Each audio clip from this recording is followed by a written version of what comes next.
बिस्मिल्लाहिर्रहमानिर्रहीम अस्सलाम वालेकुम स्टूडेंट्स, हम BSN 6 सेमेस्टर की सब्जेक्ट एपिडेमियोलॉजी पढ़ रहे हैं। एपिडेमियोलॉजी में हमने आप लोगों के कोर्स का unit 2 concept of health and disease start किया हुआ है। इसके पार्ट 1 पार्ट 2 हमने कवर कर लिए हैं, जो कि हमारे चैनल के प्लेलिस्ट में मौजूद हैं। और चैनल के प्लेलिस्ट का लिंक आप लोगों को इस वीडियो लेक्चर के डिस्क्रिप्शन के एंड में मिल जाएगी, वहाँ से आप स्टडी कर सकते हैं। आज का हमारा जो वीडियो लेक्चर है, इसमें हम इसी यूनिट को कंटिन्यू करेंगे। इसका पार्ट 3 इस वीडियो लेक्चर के साथ हम कवर कर लेंगे। तो स्टूडेंट्स, पिछली वीडियो लेक्चर में पार्ट 1 और पार्ट 2 के अंदर मैंने आप लोगों को हेल्थ से रिलेटेड डिफरेंट कॉन्सेप्ट्स पढ़ाई हुई थी। इसके अलावा मैंने वेलनेस के बारे में आप लोगों के साथ डिस्कशन की थी कि वेलनेस क्या है, वेलनेस की कॉन्सेप्ट्स क्या है। और चूँकि वेलनेस भी हेल्थ की एक कंपोनेंट है, तो इसमें भी हमने हेल्थ से रिलेटेड बहुत सारी चीज़ें जो है वो डिस्कस की हुई थी। आज का ये जो वीडियो लेक्चर है, इसमें टॉपिक हमारा डिज़ीज़ है। हेल्थ की कॉन्सेप्ट्स आप लोगों की क्लियर अभी हो चुकी हैं, तो अब जाके हम पढ़ेंगे डिज़ीज़ के कॉन्सेप्ट कि डिज़ीज़ क्या है, इसके डिफरेंट डिफिनीशंस, डिफरेंट कॉन्सेप्ट्स क्या कहते हैं, इलनेस, सिकनेस, इन चीज़ों में फ़र्क क्या है, ये सारी चीज़ें और कुछ मॉडल्स डिज़ीज़ से रिलेटेड जो पेश किए गए हैं, वो इस वीडियो लेक्चर के साथ हम कवर कर लेंगे। लिखा है आप लोगों के स्लाइड्स में, Webster's define disease a condition in which body health is impaired, a departure from the state of health, an alteration of the human body interrupting the performance of vital function। वेबिस्टर्स के अंदर ये definition दी गई है disease के लिए कि disease एक ऐसी कंडीशन है जिसमें इंसान की जो हेल्थ होती है, बॉडी हेल्थ होती है, वो इम्पेयर हो जाती है। जब इंसान की बॉडी की हेल्थ इम्पेयर हो जाती है, तब हम उस कंडीशन को डिज़ीज़ कंडीशन कहते हैं। या फिर a departure from the state of health, यानी एक डिपार्चर है। डिपार्चर मीन्स के गोइंग अवे, एक हेल्थ के स्टेट से जब एक इंसान की बॉडी गोइंग अवे करती है, going away from the state of health करती है, तो फिर उस कंडीशन को हम डिज़ीज़ कहते हैं। डिज़ीज़ एक ह्यूमन बॉडी के अंदर एक ऐसी अल्टरेशन है, एक ऐसी चेंजेस है, जिसकी वजह से उसके जो वाइटल फंक्शंस है उनमें रुकावट आ जाती है। इंसान की बॉडी डिज़ीज़ की वजह से अपने वाइटल फंक्शंस परफॉर्म नहीं कर पाती। The Oxford Dictionary define disease as a condition of the body or some part or organ of the body in which its functions are disrupted or deranged। और जो Oxford English dictionary है, उसमें disease के लिए ये definition दी गई है कि डिज़ीज़ बॉडी की एक ऐसी कंडीशन है कि जिसमें पूरा बॉडी या बॉडी के कुछ पार्ट्स या बॉडी के कुछ ऑर्गन्स, उनमें कोई जो है डिसरप्शन आ जाती हैं, उनके फंक्शंस में डिसरप्शन आ जाती हैं।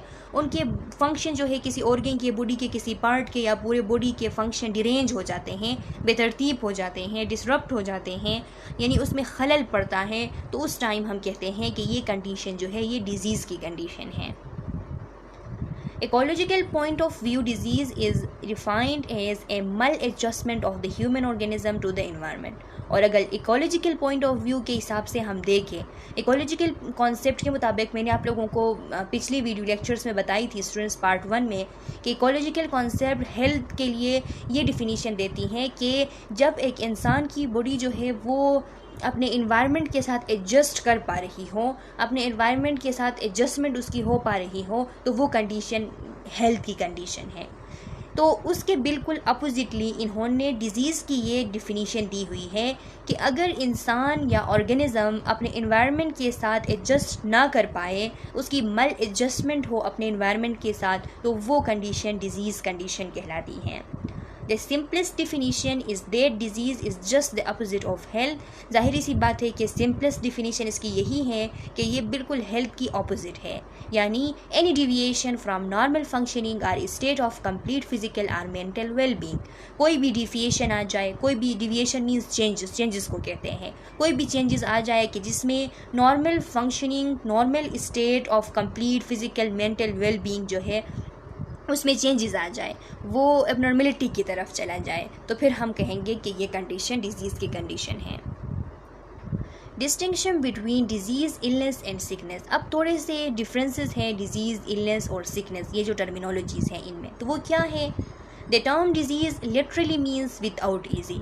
अगर लिटरली इसके मानी को देखा जाए, लफ्ज़ डिज़ीज़ के मानी को देखा जाए, तो इसका मतलब है dis ease means without ease, uneasiness, इंसान को जो है वो ईजी फील नहीं हो रहा है। When something is wrong with the bodily function, जब उसके बॉडीली फंक्शन के साथ कोई चीज़ जो है वो गलत हो जाए, बॉडीली फंक्शन में कोई डिरेंजमेंट आ जाए, तो फिर वो डिजीज़ होती हैं। इसमें इंसान अनईजी फील करता है। इलनेस क्या है? Illness refers to the presence of a specific disease and also the individual's perception and behavior in response to the disease, as well as the impact of their disease on the psychosocial environment. और illness क्या है? Illness को थोड़ा broadly यहाँ पे define किया गया है। लिखा है कि इलनेस में हमेशा एक स्पेसिफिक डिज़ीज़ जो है उसकी प्रेजेंस होती है। जब भी कोई डिज़ीज़ होती है तो साथ में इलनेस भी आ जाती है, यानी जिस इंसान को डिज़ीज़ होती है, कोई बीमारी होती है, तो उसी को इलनेस भी होती है। और ये कैसी कंडीशन है? इसमें इंडिविजुअल जो है वो किसी भी डिज़ीज़ को जब रिस्पॉन्स दे रहा हो, तो किसी डिज़ीज़ को रिस्पॉन्स देते वक्त उसके उस डिज़ीज़ से रिलेटेड परसेप्शंस, उस डिज़ीज़ से रिलेटेड उसके बिहेवियर्स, ये सब इंक्लूड होती है इलनेस के अंदर। यानी इलनेस इन सब को शो करती है। इलनेस के अंदर ये चीज़ें भी इंक्लूड है कि एक इंसान किस तरीके से डिज़ीज़ को परसीव करता है और उस डिज़ीज़ के रिस्पॉन्स में किस तरीके से वो बिहेव करता है।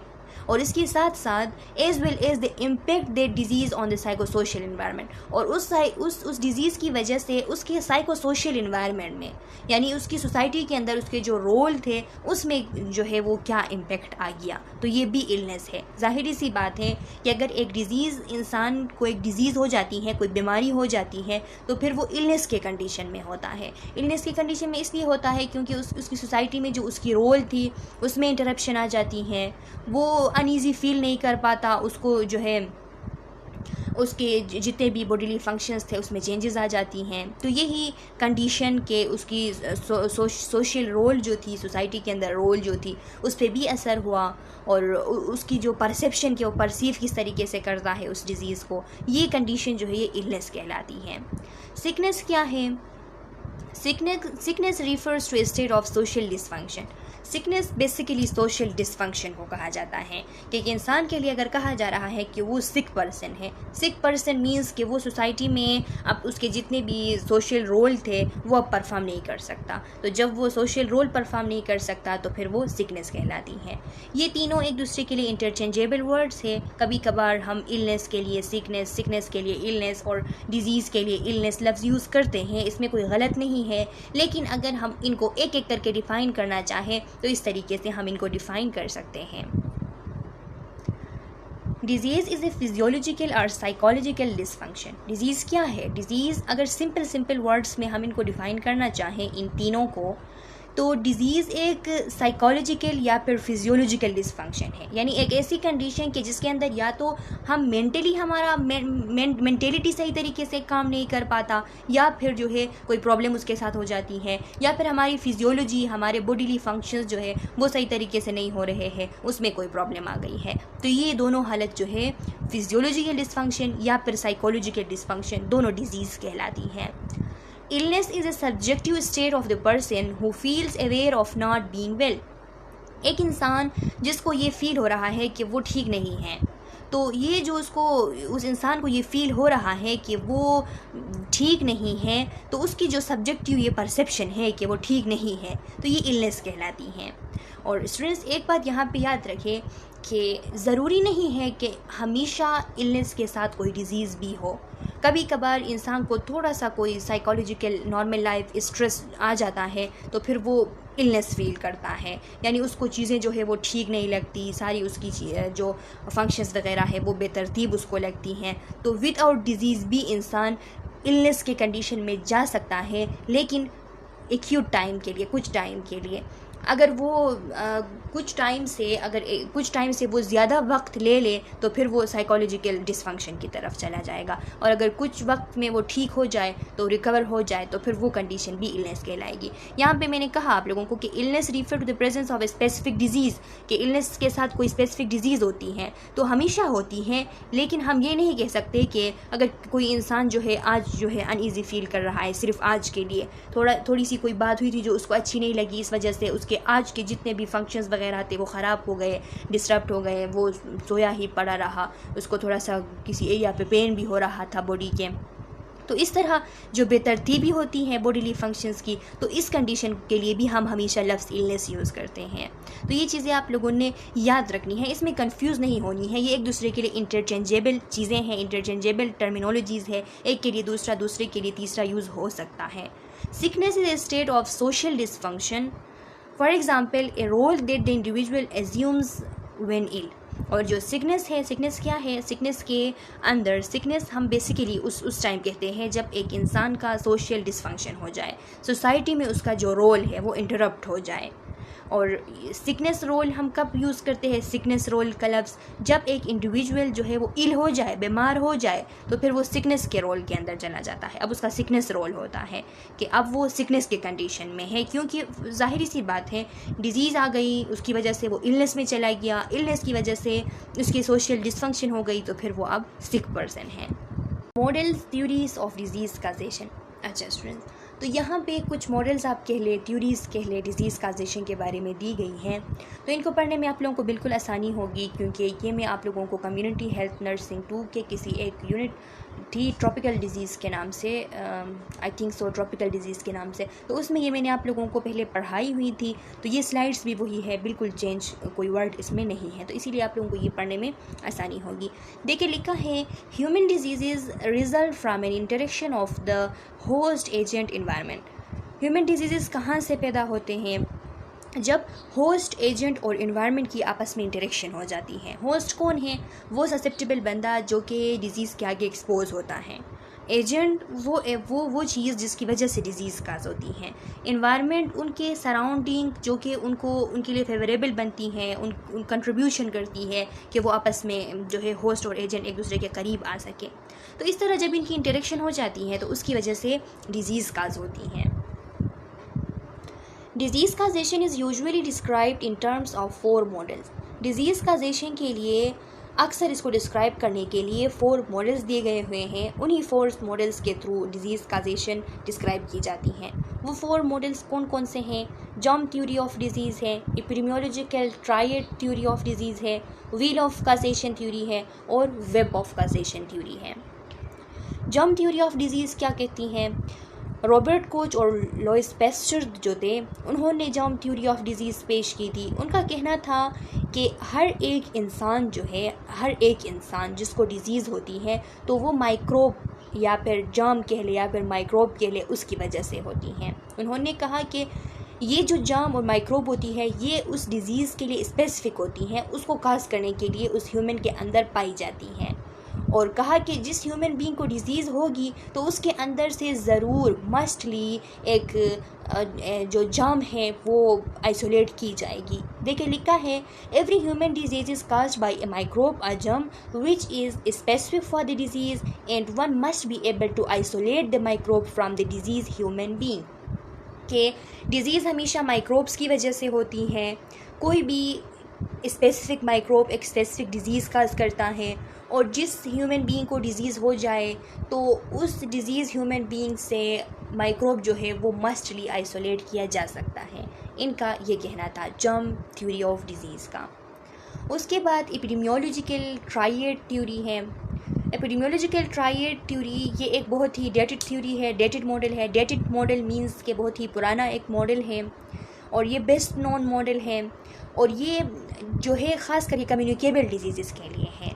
शुरू में जब ये एपिडेमियोलॉजिकल ट्रायड थ्योरी जब पेश की गई थी तो उस टाइम ये नहीं कहा गया था कि ये कम्युनिकेबल डिजीज़ के लिए है, लेकिन बाद में जब देखा गया तो इनकी जो बात थी एपिडेमियोलॉजिकल ट्रायड थ्योरी की, ये कम्युनिकेबल डिजीज़ पे बहुत ही ज़्यादा अच्छे से फिट होती थी। तो इसीलिए ये जो थ्योरी है इसके लिए कहा जाता है कि ये कम्युनिकेबल डिजीज़ के लिए एक बेस्ट थ्योरी है। लिखा है, the best known but the most dated model of the disease communicable disease is the epidemiological triad theory. According to this model the disease is caused from an interaction among agent host environment. ये जो agent host और environment की आपस में interaction होती हैं, इस interaction की वजह से डिजीज़ काज होती हैं। ये कहना था एपिडेमियोलॉजिकल ट्रायड थ्योरी वालों का।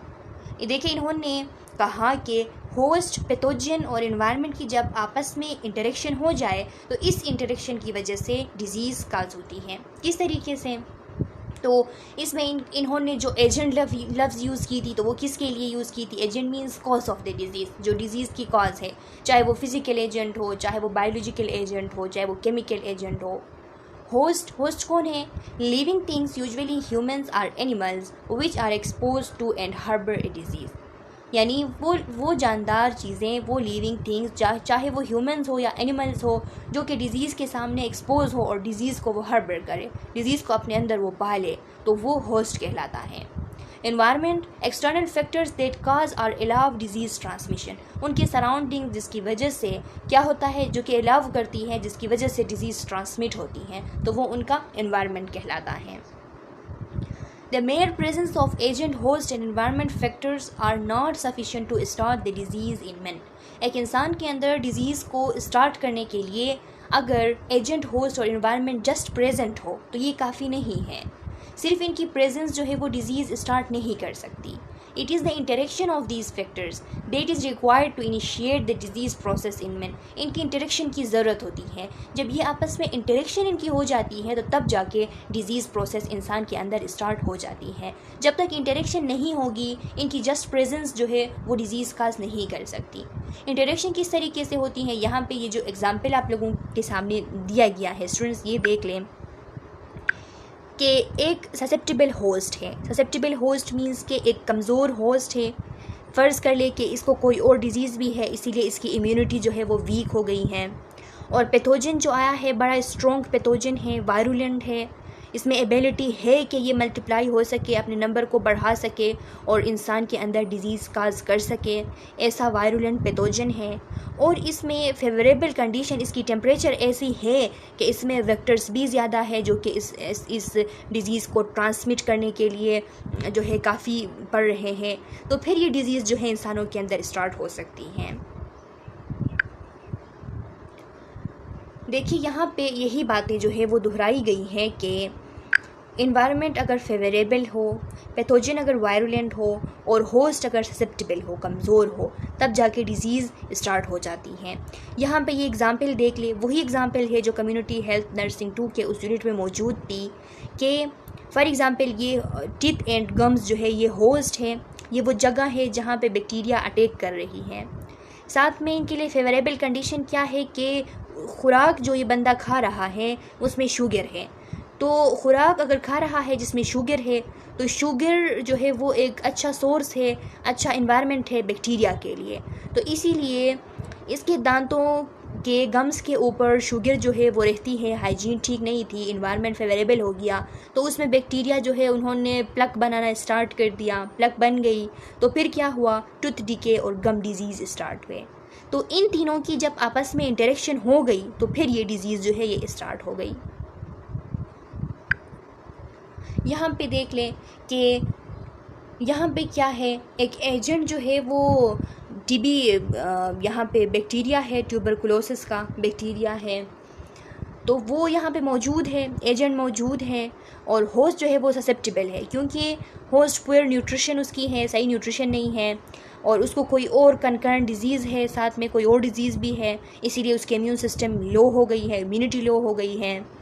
साथ में इन्वायरमेंट में क्राउडिंग भी है, वेंटिलेशन उसमें पुअर है, बेड सैनिटेशन है, तो ये सारी चीज़ें जो है वो कंट्रीब्यूट करती हैं कि अब ये बंदा जो है जो ससेप्टेबल होस्ट है, तो ये इस एजेंट की मौजूदगी में, ये जो ट्यूबरकुलोसिस का बैक्टीरिया है इसकी मौजूदगी में अब इसको ये डिज़ीज़ जो है हो जाएगी। माइकोबैक्टीरियम ट्यूबरकुलोसिस अब अपना काम स्टार्ट कर लेगी क्योंकि माइकोबैक्टीरियम ट्यूबरकुलोसिस ज़ाहिरी सी बात है एक वायरुलेंट पैथोजन है, साथ में इसको होस्ट ससेप्टेबल मिल गया, इन्वायरमेंट सूटेबल मिल गई, तो फिर ये टीबी जो है स्टार्ट हो जाएगी। अच्छा स्टूडेंट्स, अब डिज़ीज़ एजेंट की जब हम बात करते हैं तो डिज़ीज़ एजेंट सिर्फ बैक्टीरिया वायरस ही नहीं हो सकते बल्कि बहुत सारे डिज़ीज़ एजेंट्स हैं। उनमें बायोलॉजिकल एजेंट जो है उसमें इन्फेक्शियस एजेंट है जैसा कि इंसेक्ट्स हैं, एनिमल एलर्जेंस है जिसमें वायरसेस, बैक्टीरिया और दूसरे जो है पैरासाइट्स, फंगी और इसके अलावा एलर्जेंस जितने भी हैं ये सब कुछ बायोलॉजिकल एजेंट के अंदर आती हैं। केमिकल एजेंट के अंदर एयर पोल्यूटेंट्स हो गए, टॉक्सिक वेस्ट हो गए, पेस्टिसाइड्स हो गए, इसके अंदर ये सारी चीज़ें इंक्लूडेड हैं। फिज़िकल एजेंट्स जो कि डिजीज़ काज कर सकती हैं, तो उनमें नॉइज़ है। नॉइज़ की वजह से डिफरेंट साइकोलॉजिकल प्रॉब्लम्स जो है वो डेवलप होती हैं।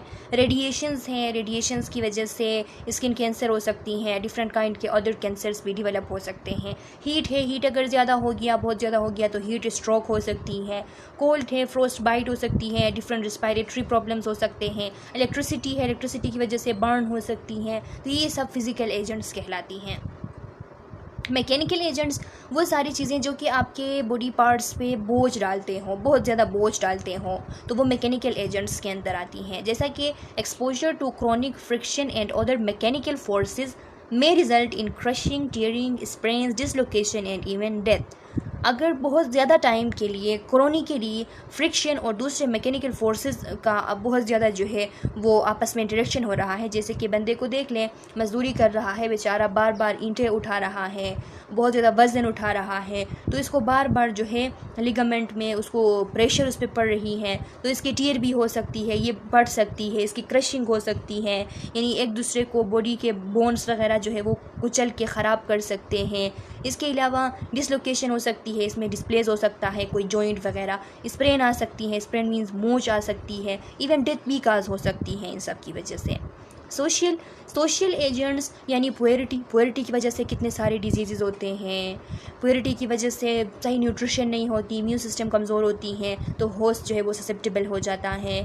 इसके अलावा हेल्थ केयर सिस्टम तक अगर एसेस नहीं है, ये भी इकोनॉमी की वजह से होती है, ज़्यादातर कल्चरल भी होती है कि कोई एसेस करने ना दे, किसी कल्चर में ना हो। इसके अलावा पुअरिटी की वजह से हमेशा हेल्थ केयर फैसिलिटीज़ तक एसेस नहीं होती। सोशल आइसोलेशन अगर कोई बंदा इख्तियार करता है, अगर वो डिप्रिवेशन का शिकार है, चीज़ों से महरूम है, अपने बेसिक राइट से महरूम है, तो ये सारी चीज़ें भी डिजीज़ काज करती हैं और ये सोशल एजेंट्स में इंक्लूडेड है। अच्छा स्टूडेंट्स, अब ये तीसरा जो मॉडल है, तीसरा जो थ्योरी है वो है web of causation theory. Web यहाँ पे इसलिए वेब कहते हैं जाल को। यहाँ पे कुछ चीज़ों को, कुछ जो फैक्टर्स हैं इनके बारे में बताया गया था कि ऐसे ऐसे फैक्टर्स जो है आपस में इंटरेक्ट करके एक मछली की जाल सा वो बना देते हैं और वो उसी वजह से आपस में इंटरेक्शन की वजह से एक दूसरे के इफ़ेक्ट को प्रमोट करते हैं और आखिरकार जो है वो एक बड़ी सी ख़तरनाक सी डिज़ीज़ पैदा कर देते हैं। तो ये मैकमैन और प्यूक थे जिन्होंने ये theory, web of causation theory forward किया था। उन्होंने कहा कि ये epidemiological web of causation theory है, जिसमें उन्होंने कहा wherein the various factors, for example hypercholesterolaemia, smoking, hypertension are like an interacting web of spider, जिसमें बहुत सारे फैक्टर जैसे कि हाइपर कोलेस्ट्रोलीमिया हो गया, यानी कोलेस्ट्रोल के मकदार का इंसान के जिस्म में ज़्यादा होना, स्मोकिंग करना, हाइपरटेंशन होना, तो ये सब आपस में इंटरेक्ट करके एक मकड़ी की झाल सा एक जो है वो प्रोसेस स्टार्ट कर लेते हैं। Each factor has its own relative importance in causing the final departure from the state of health, और इसमें हर एक फैक्टर का अपना एक अलग ही मुनफरिद किरदार होता है कि वो फिर इंसान को हेल्थ की स्टेट से गो अवे कर देते हैं, डिपार्ट कर देते हैं, हेल्थ की स्टेट से उसको निकाल देते हैं। As well as interact with others modifying the effect of each other, एक दूसरे के साथ इंटरेक्ट करते हैं और एक दूसरे के इफेक्ट को मॉडिफाई करते हैं। जैसा कि यहाँ पे इस एग्जाम्पल में देख लें कि फॉर एग्ज़ाम्पल एक इंसान के ऊपर स्ट्रेस था बहुत ज़्यादा, साथ में उसकी डाइट भी ठीक नहीं थी, उसकी फ़िज़िकली इनएक्टिव था, वो फ़िज़िकल एक्टिविटी सही नहीं थी, उसकी हेरिडिटरी में भी थोड़ा प्रॉब्लम था, तो इन सब की वजह से उसको हाइपरटेंशन काज हो गया और हाइपरटेंशन की वजह से उसको हाइपरटेंसिव डिजीज़ काज हो गए और इन हाइपरटेंसिव डिजीज़ के साथ साथ हाइपरटेंशन की वजह से उसको स्ट्रोक भी हो सकती हैं। तो ये कितने बड़े हेल्थ प्रॉब्लम्स हैं जो कि इन सब फैक्टर्स ने आपस में मिल के एक दूसरे के इफ़ेक्ट को बढ़ाते हुए काज किया। इसके अलावा यहाँ पे देख लें कि स्ट्रेस है एक इंसान को, साथ में हार्मोनल इम्बैलेंस है, डाइट उसकी ठीक नहीं है, बहुत ज़्यादा खाता है, फिज़िकली इनएक्टिव है, तो इन सब की वजह से ओबेसिटी काज हो गई। हेरिडिटरी में भी उसका कोई प्रेडिस्पोजिशन था जिसने भी इसको मज़ीद बढ़ाया ओबेसिटी को। ओबेसिटी की वजह से उसकी आर्टरीज़ की हार्डनिंग हो गई, आर्टरीज़ जब हार्ड हो जाते हैं तो उसकी वजह से स्ट्रोक काज हो सकती हैं। इसके अलावा यहाँ पे देख लें कि स्ट्रेस था एक बंदे को, स्ट्रेस की वजह से उसने स्मोकिंग किया, स्मोकिंग की वजह से ब्लड क्लॉटिंग इरेगुलरिटीज़ उसमें स्टार्ट हुई, ब्लड क्लॉटिंग इरेगुलरिटीज़ की वजह से स्ट्रोक हो सकती हैं और हार्ट डिजीज़ हो सकती हैं, हार्डनिंग ऑफ आर्टरीज़ की वजह से हार्ट डिजीज़ हो सकती हैं। हाइपरटेंशन की वजह से हार्ट डिजीज़ हो सकती हैं। तो ये सारी चीज़ें आपस में मिल के डिफरेंट फैक्टर्स एक दूसरे के एक्शंस को बढ़ाते हुए लास्ट में जाके एक सीरियस हेल्थ कंडीशन जो है वो डेवलप कर देते हैं। यही कहना था वेब ऑफ कॉजेशन थ्योरी वालों का। इसके बाद जो 4th नंबर थ्योरी है वो है the wheel of causation theory. Wheel of causation theory वालों ने क्या कहा, as medical knowledge advanced, an additional aspect of interest that came into play is the comparative role of genetics and the environmental, for example environmental factors in causation of disease। environmental factors क्या होती हैं, उसके जो extrinsic factors है, outside the host जो factors है वो environmental factors कहलाती हैं। तो जैसे ही मेडिकल नॉलेज एडवांस होती गई तो एक एडिशनल आस्पेक्ट ऑफ इंटरेस्ट जो है वो सामने आया, जिसमें कंपेयर किया गया जेनेटिक्स को इन्वायरमेंटल फैक्टर्स के साथ। जेनेटिकल फैक्टर और इन्वायरमेंटल फैक्टर को इनको एक दूसरे के साथ कंपेयर किया गया और देखा गया कि इन दोनों का किस किस्म का रोल होता है एक डिज़ीज़ को काज करने में। The triad as well as the web theory does not adequately cover up to this differential। triad theory ने भी और जो वेब ऑफ कॉजेशन थ्योरी है उन दोनों ने इस डिफरेंशियल ये जो बात है जेनेटिक्स के रोल की जो बात है ये सामने नहीं रखी थी। ये first time wheel of causation theory वालों ने सामने रख लिया। To explain such relative contribution of genetics and environmental factor, the wheel theory has been postulated by Mausner and Kramer 1985। ये जेनेटिक्स और इन्वायरमेंटल फैक्टर्स के कंट्रीब्यूशन को एक डिज़ीज़ काज करने में इसको सामने रखने के लिए व्हील ऑफ कॉजेशन थ्योरी जो है वो 1985 में मॉसनर और क्रेमर ने पेश किया था। The theory de-emphasise the agent as the sole cause of disease. अब ये जो व्हील ऑफ थ्योरी है ये इस चीज़ को थोड़ा डी-एम्फसाइज करती हैं कि सिर्फ एजेंट की वजह से ही डिज़ीज़ काज नहीं होती, चाहे वो फिज़िकल एजेंट हो, बायोलॉजिकल हो, जो भी हो एजेंट, वो सिर्फ उसकी वजह से ही डिज़ीज़ काज नहीं होती, बल्कि क्या होता है, the theory visualise human disease in the form of a wheel. इस थ्योरी ने इंसान के अंदर पैदा होने वाले डिजीज़ को विजुअलाइज किया एक टायर की शक्ल में, जो पहिया होता है उसकी शक्ल में, विच है सेंट्रल हब। उसका जो सेंट्रल हब होता है, सेंट्रल उसका जो पार्ट होता है वो सेंट्रल हब कहलाती है। ये जो सेंट्रल पार्ट होता है ये सेंट्रल हब कहलाती है। Representing genetic component, central hub of the wheel में इन्होंने जेनेटिक कंपोनेंट्स को रखा। And the peripheral portion representing the environmental component, और इसके जो पेरिफेरल पोर्शंस हैं, जो स्पाइक्स हैं यहाँ पे, ये जो 3 स्पाइक्स है इसमें इन्वायरमेंटल पोर्शन को रखा गया। और इन्वायरमेंटल पोर्शन में 3 इन्वायरमेंट्स का जिक्र किया, बायोलॉजिकल इन्वायरमेंट, फिजिकल इन्वायरमेंट और सोशल इन्वायरमेंट। और कहा कि अगर सोशल इन्वायरमेंट, बायोलॉजिकल इन्वायरमेंट और फिजिकल इन्वायरमेंट इन सब में कोई अबनॉर्मलिटी आ जाए, डिरेंजमेंट आ जाए और साथ में जेनेटिक प्रेडिस्पोजिशन भी हो, जेनेटिकली मसला भी हो, तो फिर जाके एक डिजीज़ जो है वो काज होती है। Like in a wheel, the outer part environmental component has spokes, 3 in this model, and the environmental component is thus divided into 3 sub-component। जिस तरह सेंट्रल हब जो है कि इंसान के डिजीज़ को एक टायर का शक्ल दिया गया, सेंट्रल उसका हब जो है वो जेनेटिक्स रखा गया, और उसके जो 3 स्पोक्स होते हैं, स्पोक्स क्या होते हैं स्टूडेंट्स? स्पोक्स वो वायर रोड्स होते हैं जो कि ये सेंट्रल हब जो होता है एक व्हील का उसको अटैच कर देती हैं उसके आउटर इस पार्ट के साथ, तो वो स्पोक्स कहलाती हैं। तो ये जो स्पोक्स है इसमें इन्वायरमेंट को रखा गया और इन्वायरमेंट को 3 सब कंपोनेंट्स में बायोलॉजिकल, फिजिकल और सोशल में डिवाइड किया गया। और सेंट्रल हब जो है एक पहिए का, उसको जेनेटिक्स को उसमें रखा गया और कहा गया कि इसी जेनेटिक्स और इन्वायरमेंट जो है इनकी आपस में इंटरेक्शन की वजह से डिजीज़ काज होती है। अच्छा स्टूडेंट्स, यहाँ तक काफ़ी हैं। नेक्स्ट वीडियो लेक्चर में हम इससे आगे कंटिन्यू करेंगे। मैं उम्मीद करती हूँ कि आज का ये जो वीडियो लेक्चर है ये आप लोगों को समझ आ गई है, क्योंकि पहले भी आप लोग पढ़ चुके थे, दूसरी दफ़ा ये सारी चीज़ें पढ़ना थी। तो अगर कोई क्वेश्चन, कोई कन्फ्यूजन है फिर भी, तो कमेंट सेक्शन में अपना क्वेश्चन डाल लें। मैं नेक्स्ट वीडियो लेक्चर में आप लोगों को इसका पार्ट 4 पढ़ाऊँगी, तो आप लोगों के क्वेश्चन का आंसर करूँगी। तब तक के लिए अल्लाह हाफिज़।